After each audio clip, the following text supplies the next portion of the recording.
Hey les amis, comment ça va? Nous nous retrouvons pour le scénario olympien du Mercato. Ça continue chez Seb avec des rumeurs et des informations qui sont encore ressorties. Il n'y en a pas beaucoup dans la journée, donc je vous les fais ce soir à minuit 37, exactement, minuit 38 pratiquement. Tout d'abord, comme d'habitude, la petite alerte qui va bien, on la met ici. Voilà le petit abonnement, la petite cloche et surtout le petit like aussi pour la vidéo et les commentaires. Le partage aussi très important.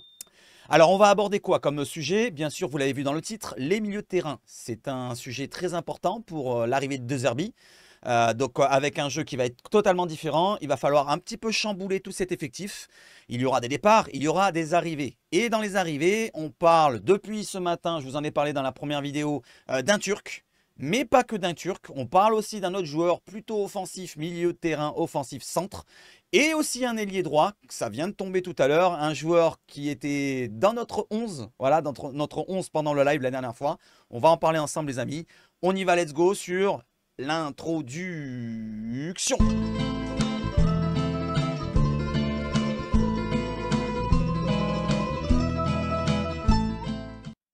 Allez, on commence par quoi? On commence déjà par les retours des joueurs qui étaient en prêt la saison passée. Nous sommes le 1er juillet, donc nous allons être le 2 juillet. Nous sommes le 2 juillet puisqu'il est plus de minuit. Mais nous sommes donc le 1er ou le 2 juillet. Les joueurs sont de retour, ce qui signifie que plusieurs de nos Olympiens font aujourd'hui leur retour de prêt. Jordan Amavi, Paul Lirola, Conrad de la Fuente, François-Régis Mug, on l'avait oublié, et Salim Ben Seguir. Salim Ben Seguir, il me semble qu'il arrive en fin de contrat. D'ailleurs, BIOM le précise en dessous, il y a un petit panneau triangle, donc c'est en fin de contrat, il est libre désormais, Ben Seguir. Les autres joueurs peuvent partir en prêt ou en vente selon les envies du club, les amis. Donc, on ne va pas trop en parler de ces joueurs-là parce que ce n'est pas vraiment des grosses valeurs marchandes. À moins que ça soit vendu dans les prochaines heures, on en parlera de toute façon au compte-gouttes. Partons maintenant. Information de dernière minute. Très très chaude qui vient de tomber. Massiliazone nous informe, venant d'un média d'Arabie Saoudite, comme quoi Al-Shabaab, le club intéressé dernièrement, on l'avait parlé dans les dernières vidéos, est passé à l'action et il serait en passe de finaliser la venue de Pierre-Emerick Aubameyang du côté de l'Arabie Saoudite. On en parlait dernièrement qu'il allait avoir un rendez-vous, que la direction même olympienne allait avoir un rendez-vous avec l'entourage de Pierre-Emerick. Et là, apparemment, ça chaufferait de plus en plus. Est-ce que c'est une vraie information ou est-ce que c'est infondé? En tout cas, ça ressemble à du sérieux vu le média. J'ai regardé, je me suis informé. Donc on verra bien à l'avenir si Pierre-Emerick partira, les amis. Ça me ferait un petit peu chier, voilà, qu'il parte. Franchement, je vous le dis franchement. Allez, une autre information qui vient de tomber, c'est un autre joueur, celle-là qui nous sort de Di Marzio et le BOM nous la relaye. L'OM veut recruter Valentin Carboni. Alors, vous connaissez pas? Alors, c'est un jeune milieu de terrain offensif, milieu meneur de jeu avec un pied gauche. Je ne connais pas. Franchement, je ne connais pas. S'il y en a qui le connaissent, n'hésitez pas à me le dire dans les commentaires. Apparemment, il appartient à l'Inter. Il a été prêté cette saison du côté de Monza. On va voir sa fiche Transfermarkt pour se renseigner un petit peu plus. Donc, c'est un jeune milieu offensif de 19 ans. Né en 2005, le 5 mars, donc il est plus jeune que mon fils en plus. 1m85, un grand gabarit milieu offensif. Argentin, il est à la Copa América en ce moment. 3 matchs, 3 sélections avec l'Argentine. Vous voyez, il a une tête, il fait jeune, hein, il fait très jeune, il a encore les petits boutons. 15 millions de valeur à Transfermarkt, pardon, avec le contrat qui dure jusqu'en 2028 du côté de l'Inter. On descend un petit peu. Il est gaucher, comme je vous l'ai dit, donc il peut jouer en tant que milieu offensif, il peut dépanner aussi en tant qu'ailier droit, voire deuxième attaquant. 15 millions de valeur Transfermarkt, on descend un petit peu. Vous voyez qu'il a été prêté cette saison du côté de Monza. Et là, je vais vous montrer maintenant les stats de cette saison. C'est 32 rencontres, dont 31 en Serie A, plus une en Coupe d'Italie, pardon, pour 2 buts et 4 passes décisives en 1199 minutes. Ce n'est pas énorme en temps de jeu, hein. 1199 minutes, ça fait environ 12 match. Voilà, donc ce joueur-là, pour ceux qui le connaissent, n'hésitez pas à me dire si vous êtes intéressé de le voir venir à l'OM. Voilà, donc ça va être difficile. Un jeune prospect, une peut-être pépite venue de l'Inter. L'Inter, c'est un gros club européen. Est-ce qu'on va arriver à attirer un joueur jeune de cet âge du côté de l'OM? C'est la question qu'on peut se poser. Info mercato. Alors, du côté d'Instagram, Sabrina Verretou, c'est la femme de Jordan, nous dit qu'on prépare, donc du côté de sa famille, on prépare à laisser notre maison pour le reste de l'année, donc rangement à fond. Alors, beaucoup se sont enflammés dans les réseaux sociaux du côté des supporters olympiens. Ils pensent directement au départ de Jordan Verretou. On le savait, il y a un club qatari qui est intéressé, c'est Al Doulaï si je ne me trompe pas. Alors pourquoi pas un départ de Verretou avec une préparation d'un départ, d'un déménagement. Mais derrière, elle a rassuré, donc la demoiselle Sabrina Verretou.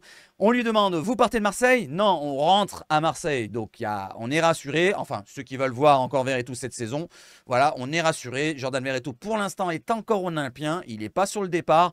Même si l'OM souhaiterait avoir des départs, soit d'un des deux, de Kondogbia ou Verretou, parce que c'est des gros salaires, soit des deux, ou soit, si on n'y arrive pas, il faudra faire avec. Allez, on continue avec les milieux de terrain, et on continue cette fois, donc sur Verretou qui nous précise quoi? C'est la Minute OM qui nous précise plutôt que Jordan Verretou n'est pas sur le départ à l'instant T. Maintenant, partons sur les rumeurs, avec celle de ce matin dont je vous parlais. Et ça y est, c'est ressorti, il y a des chiffres. Du côté des journalistes turcs, Ertan Sungu, il y a marqué là la source. Voilà, c'est BOM qui nous la relaye. L'OM est en contact étroit avec la direction de Fenerbahçe pour le transfert d'Ismaël Yüksek. L'OM est prêt à faire une offre de 10 millions d'euros. Les négociations verbales sur poursuivre. Écoutez bien. 10 millions d'euros. Derrière, on précise, un autre média, non j'allais dire, c'est la Minute OM qui nous précise que Pablo Longoria discute en personne avec Ismaël Yüksek, parce que Ismaël c'est Koné. Le club est disposé à mettre plus de 10 millions d'euros, donc c'est plus de 10 millions d'euros cette fois pour le joueur de Fenerbahçe. Derrière, du côté de la Turquie, j'ai cherché aussi une autre information du côté du Fener Sport. C'est un autre média qui s'occupe que du club du Fener. Ça nous précise que le président du club marseillais, donc Pablo Longoria, est en contact étroit avec la direction du Fenerbahçe pour le transfert d'Ismaël Yüksek. Donc c'est la confirmation de ce que disait la Minute OM. Mais comme c'était un tweet qui datait d'une heure avant celui-là, je l'ai mis juste après. Comme ça, vous avez les deux. Les négociations verbales se poursuivent. Donc prêt à faire une offre de plus de 10 millions d'euros pour le joueur turc. On va aller voir un petit peu aussi la complémentarité entre Yüksek et Koné. Et vous allez voir, vous allez être surpris. Vous allez peut-être changer d'avis entre Yüksek et peut-être pourquoi pas Locatelli. On continue. La presse turque s'emballe pour Yüksek, nous dit Marwan Belkacem. C'est un tweetos qui balance parfois des infos. Mais il n'y a rien de chaud pour le moment. D'ailleurs, pas d'offre de formuler à l'instant T.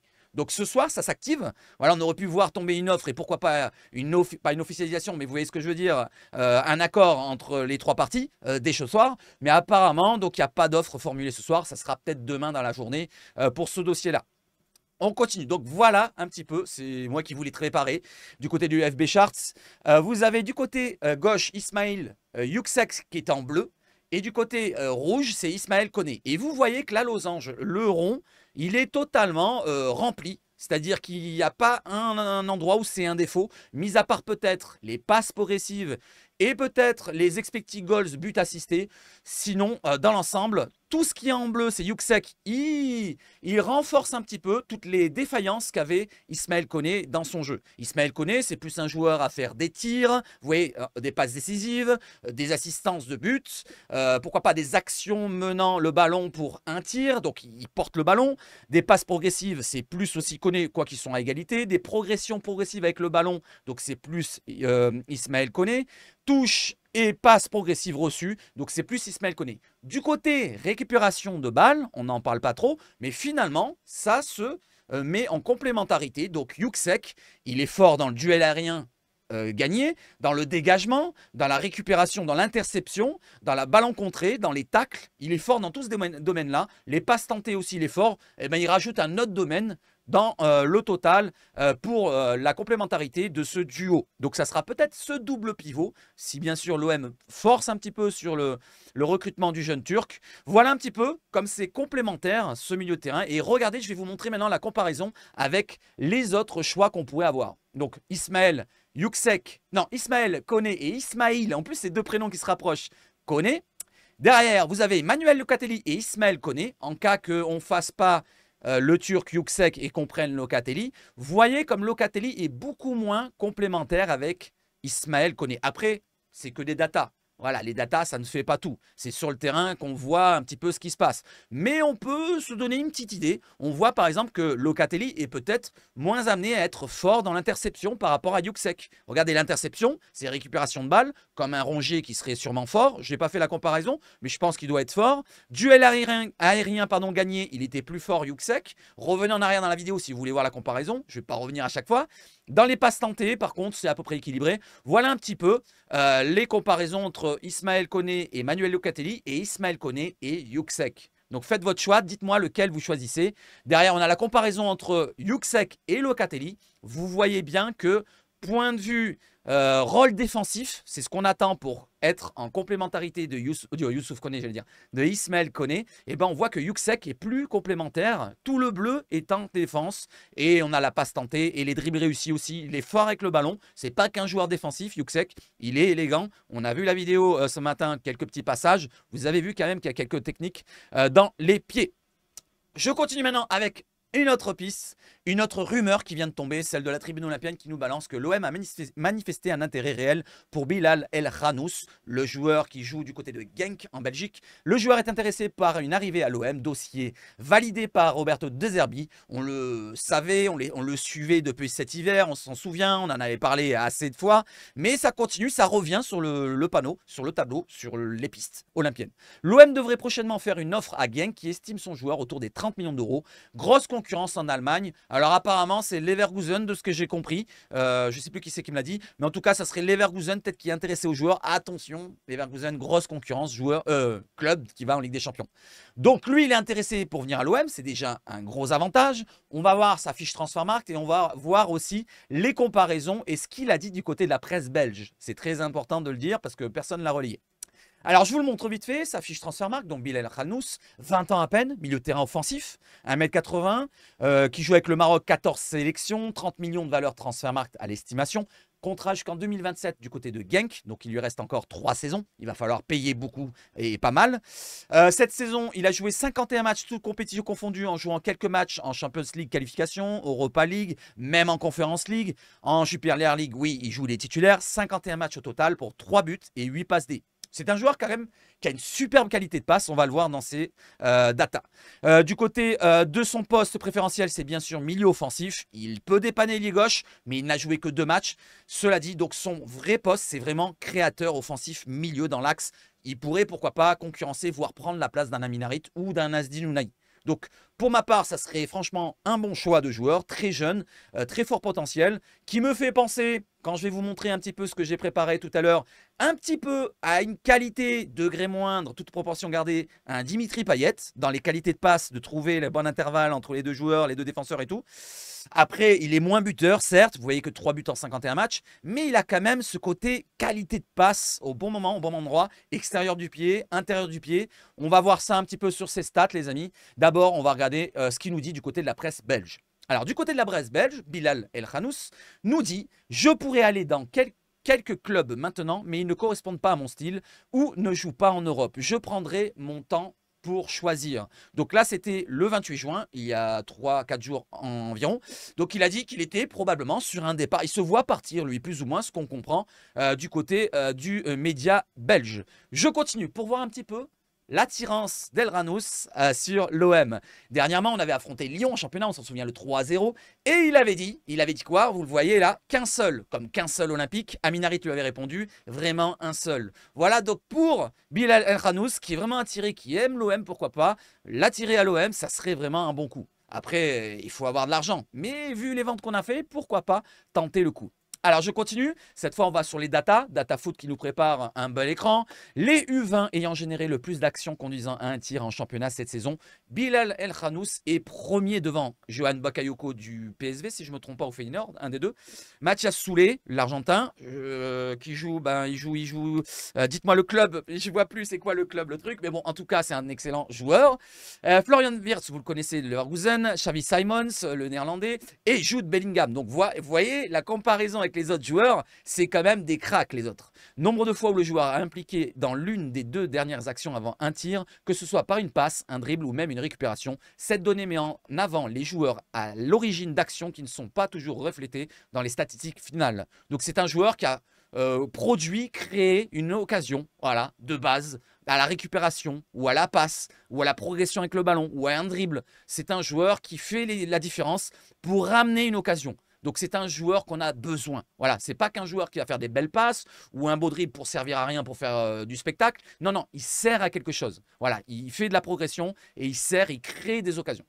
Derrière, du côté des milieux de terrain, plus jeunes aussi, les moins de 20 ans encore, on continue plus grand nombre de passes décisives dans les ligues européennes cette saison, les 20 ans et moins. Il y a Florian Wirtz qui est premier avec 19 passes. Oscar Gluck, vous en souvenez, l'Israélien qu'on avait suivi il n'y a pas si longtemps que ça.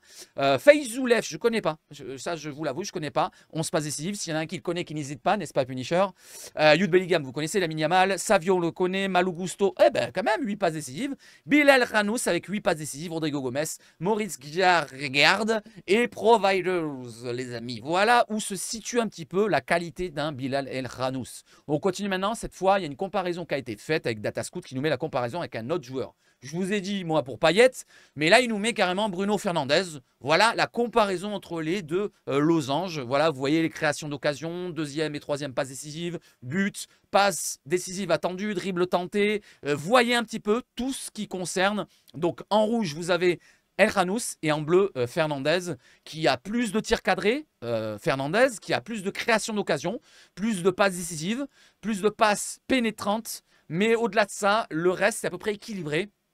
Et on a même des dribbles tentés qui sont plus à l'avantage d'El Ranous. Des duels offensifs plus à l'avantage d'El Ranous. Nombre de duels d'offensifs aussi plus à l'avantage. Et le terrain gagné plus à l'avantage de Bilal. Donc c'est un super joueur qu'on pourrait avoir, pourquoi pas, si ça peut continuer. Allez, je continue justement. Cette fois, c'est le losange que j'ai mis. Enfin, le losange. La comparaison plutôt entre les datas Dimitri Payet et El Ranous. Qu'est-ce que vous en pensez? Vous voyez comme c'est assez... ça se rapproche assez, voilà, ça se ressemble. Dimitri Payet en bleu et El Ranous en rouge. Vous voyez que ça se comporte de la même manière pratiquement. C'était sur cette année. Hein. Après, peut-être parce que par le passé, Payet était au-dessus, peut-être dans un autre domaine. Mais sur cette année, ça se ressemble. Et quand on descend, sur cette année par contre, en tant qu'ailier, parce qu'il peut dépanner aussi en ailier, il peut dépanner en ailier. El Ranous, eh ben, on voit qu'il est largement plus supérieur physiquement, je pense, parce que bon, on le sait très bien, Dimitri Payet arrive à la fin de sa carrière. Voilà un petit peu ce qu'on pouvait dire de Bilal El Ranous. Partons maintenant sur un autre poste, les amis, et partons sur le côté droit. On parlait de Mason Greenwood, et il y a une autre piste, même si Mason Greenwood est la piste préférentielle du club olympien.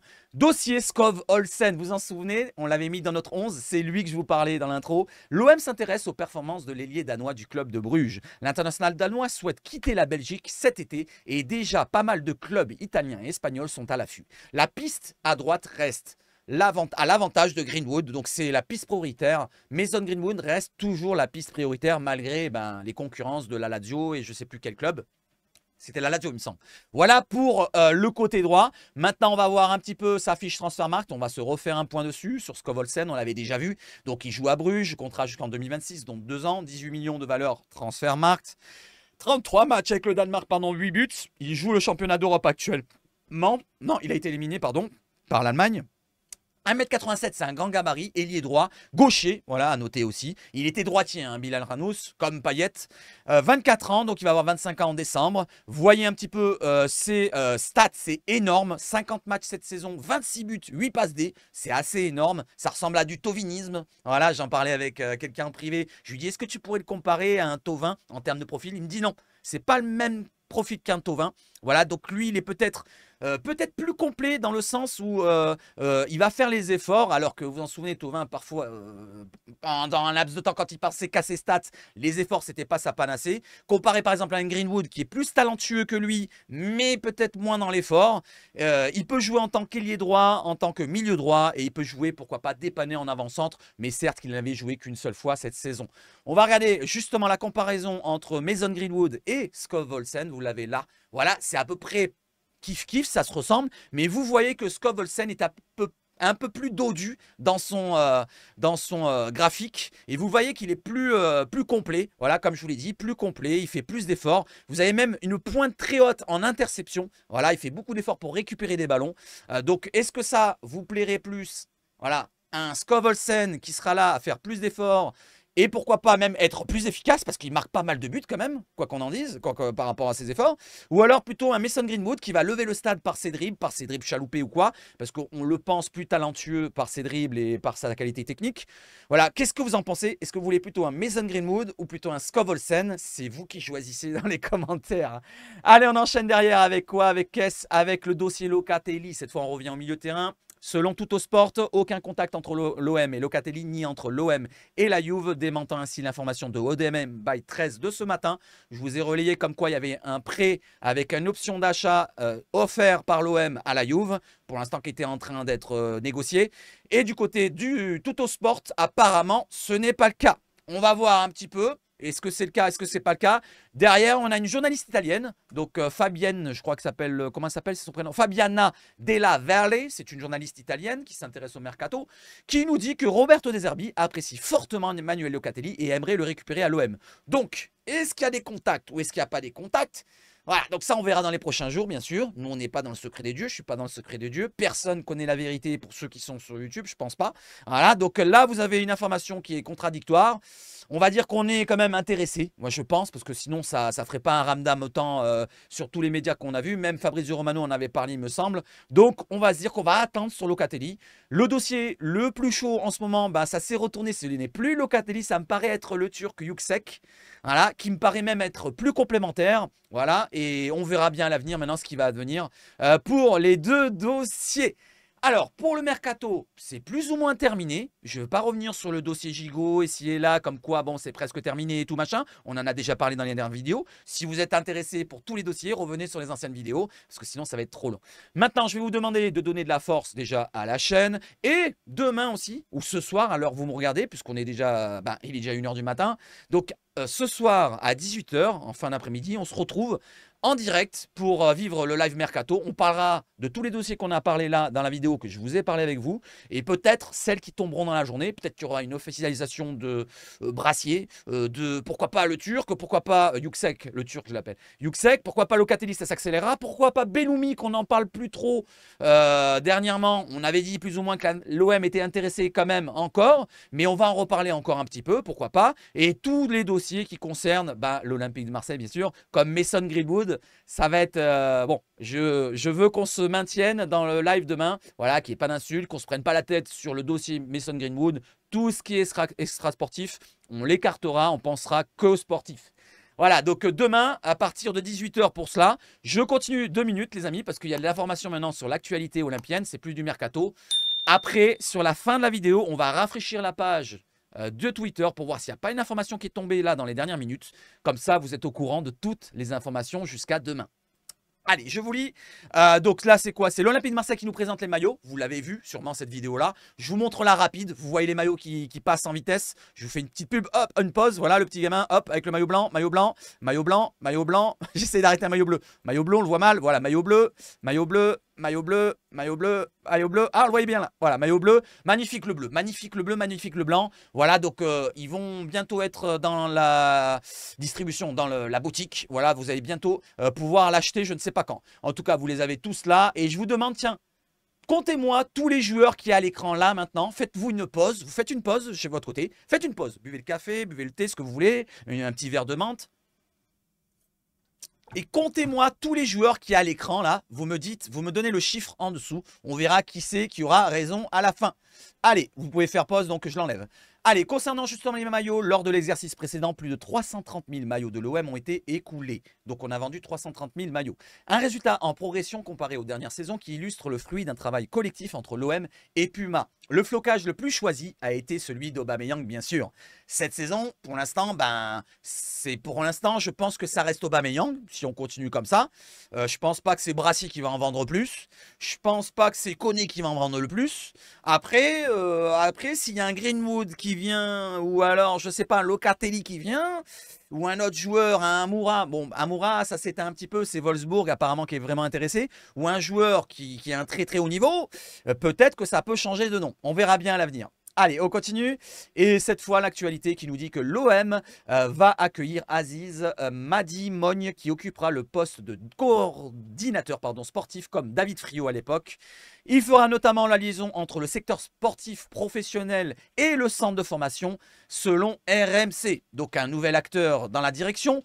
Concernant la direction, vous avez l'équipe dirigeante sportive de l'OM de la saison 2024-25. Ils nous ont fait un topo, merci à GP13 qui nous l'a fait. Voilà, donc il y a Pablo Longoria, président, Mehdi Benassian, conseiller en management de Pablo Longoria, Roberto De Zerbi en coach, en entraîneur, Giovanni Rossi, conseiller de l'entraîneur de De Zerbi, directeur technique Marco Otero qui s'occupe du centre de formation. Ludovic Paradinas, responsable du cellule de recrutement des jeunes. Ali Zarak, recruteur. Aziz Madi Mogne qui vient d'être recruté et engagé coordinateur sportif, on vient d'en parler, et Roberto Malfitano, et pas Amalfitano, directeur du recrutement. Voilà où nous en sommes pour l'instant dans la direction sportive de cette année. Et ça va continuer derrière dans le médical. On en a parlé dans la vidéo de ce matin, je vous avais dit que la restructuration va se faire, ou c'était hier, je ne me rappelle plus, et va continuer encore du côté de l'OM. Le club est en train de créer un nouveau pôle de performance. Vous avez parlé de VMA, les choses comme ça. C'est un Italien qui en prendra la tête et amènera avec lui un nouveau staff médical. Ça va beaucoup bouger encore en interne au club, je vous ai dit, hein, ça bouge énormément cette année. Il y a beaucoup de choses qui arrivent.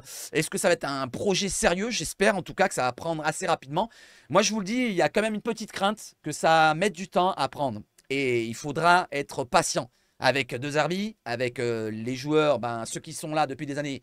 Je sais qu'on ne va pas être assez patient, mais au moins avec De Zerbi, avec la cellule autour, machin et tout ce que je voulais. Mais il faudra être un peu patient cette saison-là. Il y a beaucoup de choses qui ont changé. Tout ça devrait être finalisé dans la semaine. Donc ça va beaucoup bouger encore cette semaine. Je vous ai dit, c'est une semaine agitée. On arrive en début juillet. C'est la nouvelle année comptable. Donc tout va se balancer maintenant. Si on veut investir maintenant, on peut recruter maintenant. Vous voyez ce que je veux dire? Donc, il y a l'argent qui va être dispatché.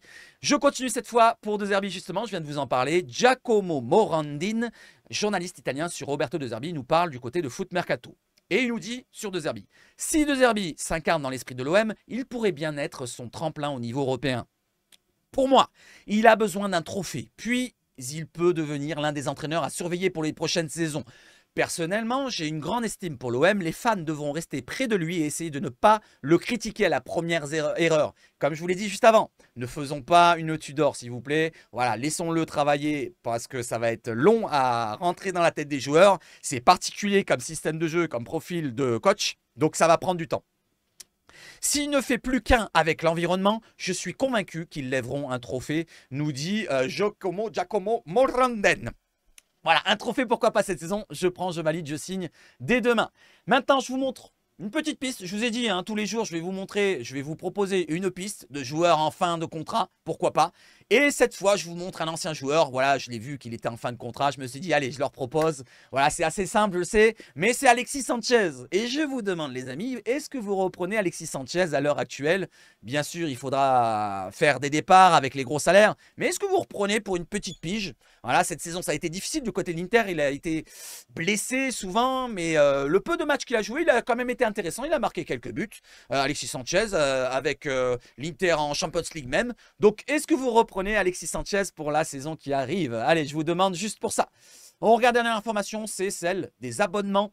Il ne reste plus que 300 abonnements disponibles en tribune au Vélodrome. Donc allez-y, allez-y, let's go, let's go. Ceux qui habitent sur Marseille et qui veulent voir des matchs cette saison, c'est maintenant. Voilà, sinon il n'y en aura plus. Et ça, c'était dans la journée, hein. Voilà, le tweet, il date de 22 h. Mais dans la journée, je pense que c'est tombé cette information-là. Donc il faut y aller demain matin très tôt. Et vous prenez votre abonnement sur le site ou alors directement sur place, les amis. Allez, dernière information à voir, on va rafraîchir la page, donc Ronaldo qui se qualifie, qui tombera contre la France vendredi, on se retrouvera en live, et on rafraîchit toutes les pages. Alors attendez, il y a des informations qui tombent peut-être, je descends. Les maillots gardiens 2024-2025, ah bah tiens, voilà, ça tombe bien.